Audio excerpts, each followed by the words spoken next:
Hello guys, and welcome back to more political chatter. In this video we will be talking about my updated 2024 United States Senate prediction. I've been meaning to do this for so long now, as I usually do one at the end of every month. In July I totally missed it, totally forgot, that's on me. And I guess I don't want to wait like another month now, so I guess I'm going to start doing them in the beginning of every week, which is more normal, I guess. But a lot has changed in the last 2 months. There are going to be a few close races that will decide how the Senate goes, and I will say right off the bat that I think that the situation for Democrats has gotten a bit better in the past couple months, in the past 1 or 2 months. Looking at some individual races that will decide how the Senate goes, it's really looking like we will have a strong candidate by the Democrats, whether that be an incumbent, which it is in most cases, and we're also seeing in a lot of competitive races, not really a strong, clear consensus nominee from the Republican side. And it could get very interesting in the nominating process, to decide their nominee. In some states, they could end up with a pretty poor candidate, just like 2022. In some cases, in some other states, not so much. So, with all that being said, let's get into this 2024 election, 2024 Senate election predictions. As always, we will start with our safe Democratic states. These states will be decided by a 5 to 15% margin. And just for clarification or whatever, you need 51 seats for the majority in the U.S. Senate. There are 100 seats total. But you could win 50 seats, and if your party has the vice presidency, the president of the Senate, they can cast the tie-breaking vote when a tie occurs. So then, if you win the vice presidency, all you need is 50 seats, technically. But, of course, you do want 51.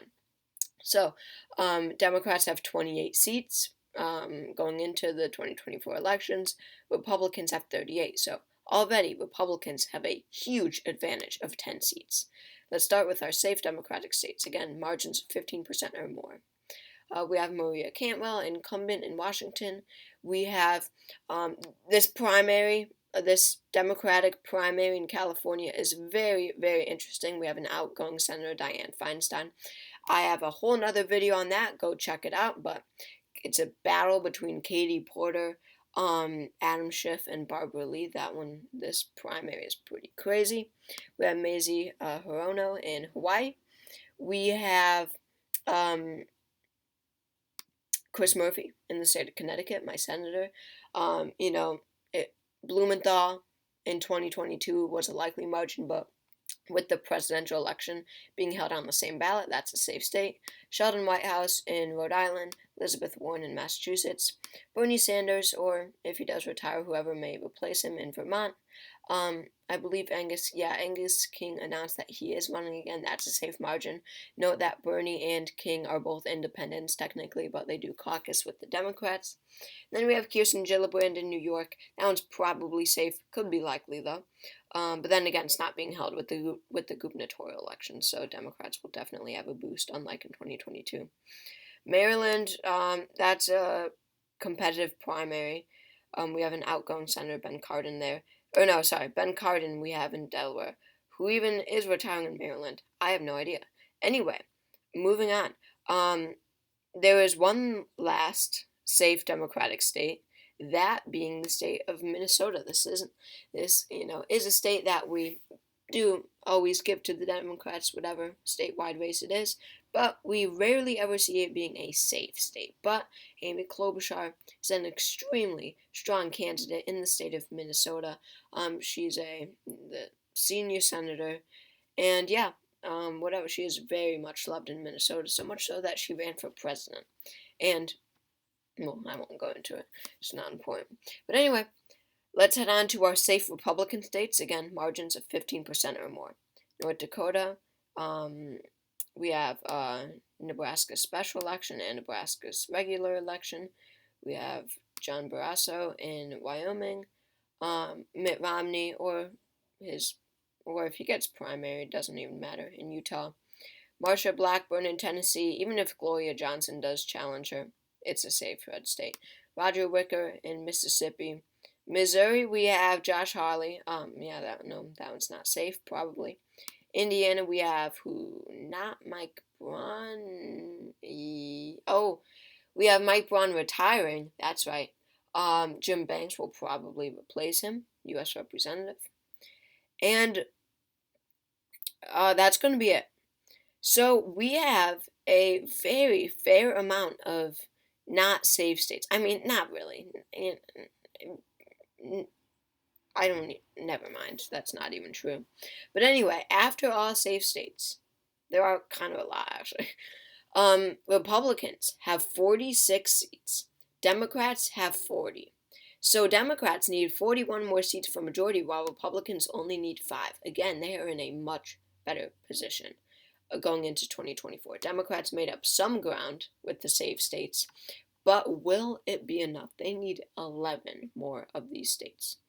So now we'll head into likely states. So these are states that I think will be a bit closer, but we do know how they are going to vote, most likely. We'll start with the Democrats. This is a margin of 5 to 15%.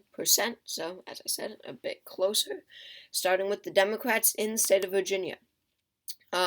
Here we have the incumbent Tim Kaine versus congressional candidate who lost in 2022, Hung Kao, who's now running for Senate. I just really don't see Hung Kao being that impressive of a candidate. I mean, he lost in 2022. He just doesn't have a good record. Plus, Tim Kaine is the incumbent. That helps so much in Senate elections. Virginia, I would have to give to Tim Kaine probably by 8 or 9 points. Next, we have a very Democratic state, the state of New Jersey, but I don't quite see it being 15%.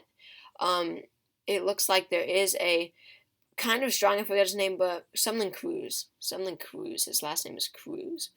But there is this consensus Republican nominee in New Jersey. Not presumptive, but pretty consensus. But Bob Menendez, the incumbent, is plagued by much scandal, but there's so much Democratic partisanship in New Jersey where it can't even get that close. Now we'll move on to New Mexico. Not a very competitive race, I must say. We have the incumbent, Martin Heinrich, in the state of New Mexico. Again, the incumbent.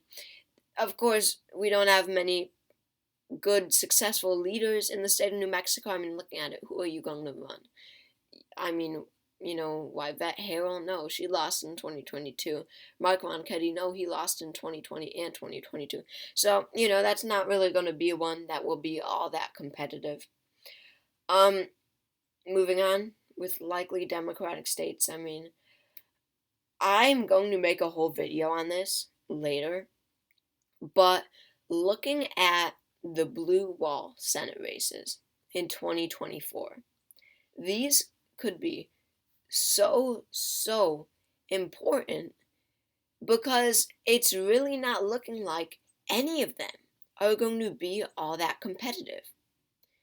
We have Democratic incumbents, Tammy Baldwin in Wisconsin and Bob Casey in Pennsylvania, not one in Michigan. I mean, in Wisconsin and Pennsylvania alone, and this goes for Michigan too, we have, in Michigan we have Elissa Slotkin, Congresswoman, as probably the nominee. She is being challenged by an actor and activist, Hill Harper. He would be even stronger in the general election. But Slotkin, Casey, and Baldwin, just to get this out of the way, are more than fine candidates, especially the incumbents, of course, for obvious reasons, because they are the incumbents. They're good candidates, especially in these states alone. But what is even more great for the Democrats here is the fact that Republicans are the Republicans just have no one in these 3 races, and that goes for a lot of Senate races across the country, but especially in these 3 states. It's not like what we saw in 2022. We really don't have anyone strong to put up by the Republicans in 2024. Because looking at Pennsylvania, who are you going to run? Dave McCormick? Sure, that's their best hope. He might get it down to lean. But honestly, it's not like 2022 when we had Fetterman, a non-incumbent, as the Democratic nominee, when we had 0 incumbents. With Bob Casey being popular, with Bob Casey being a strong candidate in Pennsylvania, and them just having no one to put up, it's a likely margin. In Wisconsin, Republicans wanted Mike Gallagher so bad, a more moderate Republican who could have won. He declined. Then they looked at Tom Tiffany, another congressman who might have had a shot. He declined. They have this extremely far-right sheriff from who knows where as probably their best hope. That one's a likely margin. In Michigan, as you know, the Michigan Republican Party is bankrupt. They are in a bad place right now. And in 2022, abysmal for them. Tudor Dixon in the, well, first of all, a bunch of their candidates committed voter fraud. No big deal. Got removed from the ballot. But anyway, long story short, entire blue wall is likely blue. I really think so. And that ties them with the Republicans. And that does wrap it up for likely Democratic states. Now on to likely Republican states. Republicans could gain some ground here. Missouri, I mentioned briefly before, kind of like New Jersey, very Republican state, but the opposite of New Jersey. But Josh Hawley, not all that popular, and we have a very strong Democratic nominee, Lucas Kunce, could put up a good fight. Florida, trending very much to the right, but Rick Scott is the incumbent. He might not be all that popular, but again, Florida Democrats not in a very good place either. That's probably a 6 or 7 point win for Rick Scott, whoever the Democrats put up.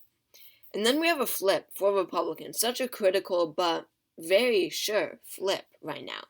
That's the state of West Virginia. We have Joe Manchin, who it's looking like is going to run for re-election, but he honestly might not, and instead run for president from no labels. If not, then of course it's a safe state. And Joe Manchin would have a hard fight with any against any Republican. But we have the governor, Jim Justice, running against whatever his name is, Joe Manchin. And Jim Justice is one of the most popular governors in America for some reason, even though West Virginia is like the worst state ever. But it's going to be a blowout, I think. I'm saying a 10-point win for Justice. Everyone is saying this. I mean, we have surprises, but this is not one where we're going to be surprised. I really don't think so. I mean, West Virginia, it's a whole lot different from 2018. It is very, very different, especially with Biden in office. And that's going to wrap it up for safe Republican states, or likely, sorry. So that puts Republicans in the lead with 49 Senate seats. They need 2 more for a majority. Democrats have 46 seats. They need 5 more for a majority. Democrats continue to gain ground. But anyway, let's go to our lean states. So these states, I believe, will be decided by a 1 to 5% margin. So very close, and they could go either way. Let's start with the Democrats. Definitely Nevada. Again, what's really a positive for Democrats in 2024, this might deserve its own video, is the fact that they have incumbents everywhere. They have Jackie Rosen in Nevada. They have Jon Tester in Montana, which is so critical. They have Sherrod Brown in Ohio, which is so critical. They have Joe Manchin in West Virginia. They have Tim McCain in Virginia. And then they have Tammy Baldwin, which is so, so critical. And Bob Casey, again, so critical. So they have Democratic incumbents everywhere. Nevada is just another one of those states. I'm saying that Sam Brown is going to be the Republican nominee who is, better than most candidates, I think. I think he would have done better than Adam Laxalt in 2022. And Nevada's a Democratic state. At the end, I think that Jackie Rosen pulls through. That's a lean margin win for Democrats, maybe a 3-point win. And Arizona is so tricky. But Oh, yes, yes. This is what I need to make a video on. I wanted to make a whole video on Arizona, and then I completely forgot about it. And I was like, what was that race that I wanted to make a whole video on? And I couldn't think of it. I need to write that down now.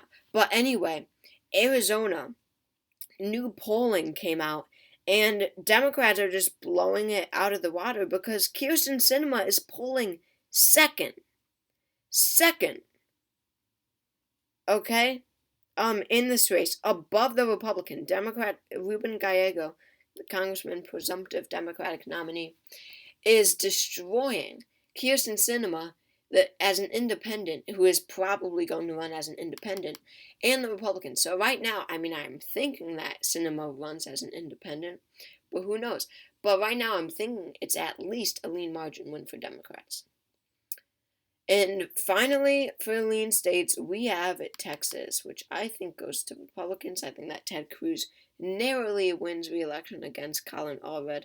I mean, this is one that where it's like, it's still Texas, and we are still yet to see Texas vote statewide for a Democrat, recently. And that is still what I'm struggling on. It's like, can they get to that point? And what I'm thinking is, it would have been better. It would have been better in 2018 when he ran for Senate. I mean, I really think that's who it would have been. And if Beto couldn't do it, then 2018, then Allred can't either. So that's maybe a 2 or 3 point win for Cruz. But it will continue to narrow up. I can guarantee you that. And look at that. We have 2 states left, Montana and Ohio, both of which I believe will be tilt.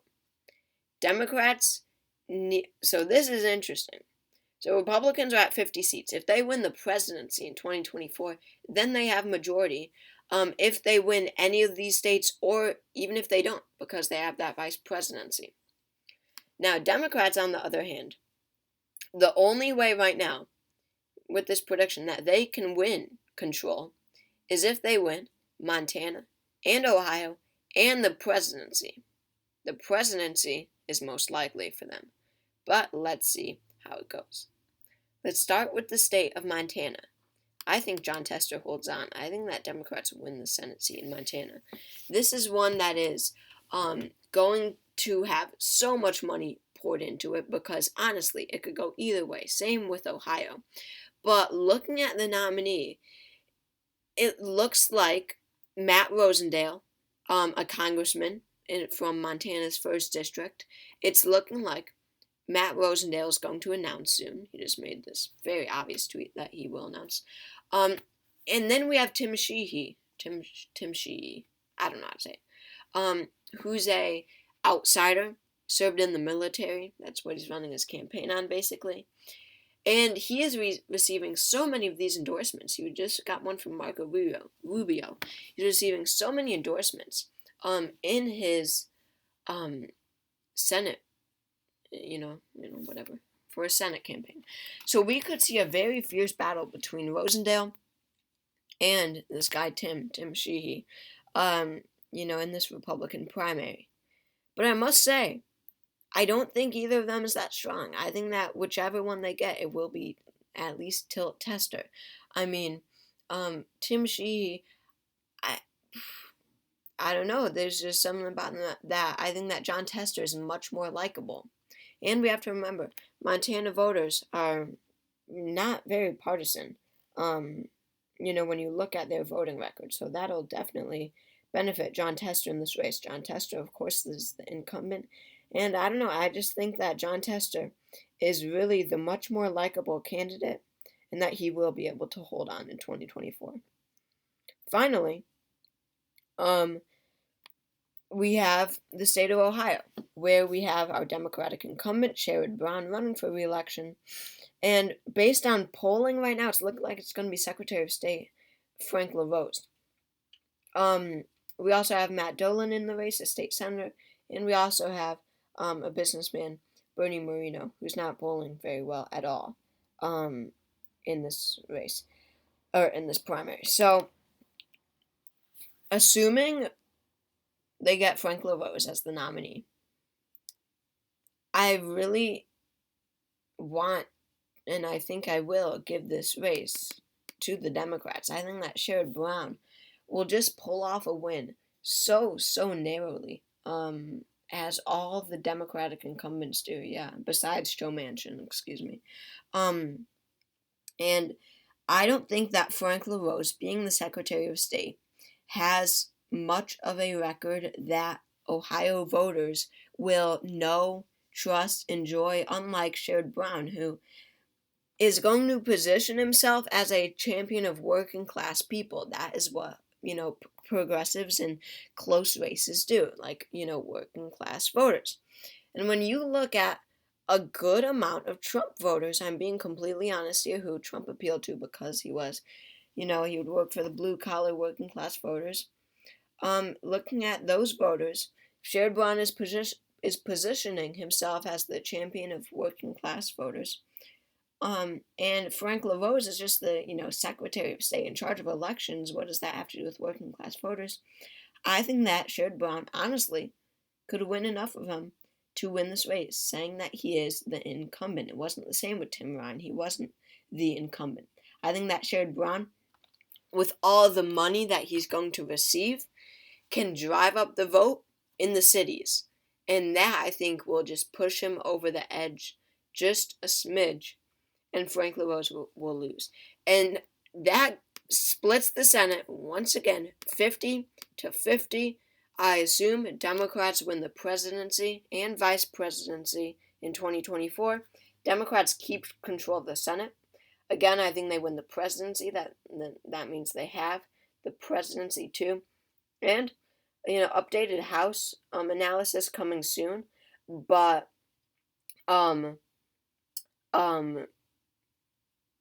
but that means that they have a trifecta. So, anyway, I hope you all enjoyed this video.